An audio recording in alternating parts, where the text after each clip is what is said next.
So, as we prepare to assess this initiative, there are a number of program and learning outcomes that we hope to accomplish as a result of our program.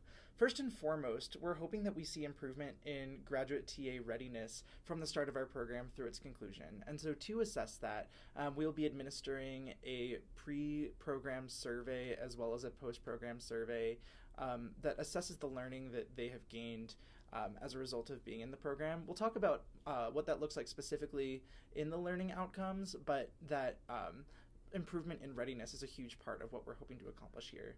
In addition to that, for program outcomes, we plan on assessing student satisfaction, so our graduate TAs appreciating what they're taking away from our program.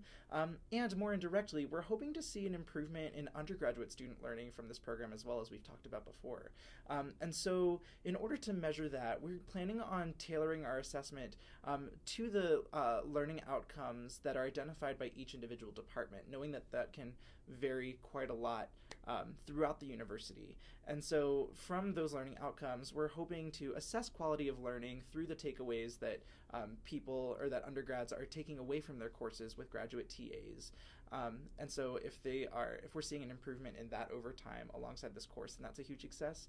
And we're planning on assessing grades as well. I know that there's a lot of subjectivity in grades, that TAs can change, that identity plays a role into it, that the classes can change. And if we're seeing improvements in grades as this course continues, then a correlation there even can be a huge success for us. Now, in terms of learning outcomes for the graduate TAs, we're hoping to scale those learning outcomes based on what people are coming in with as a result of their pre-assessment and time in the program. We know that people are coming in with a variety of expertises and knowledge around instruction skills, around conversations about identity and inclusion and equity.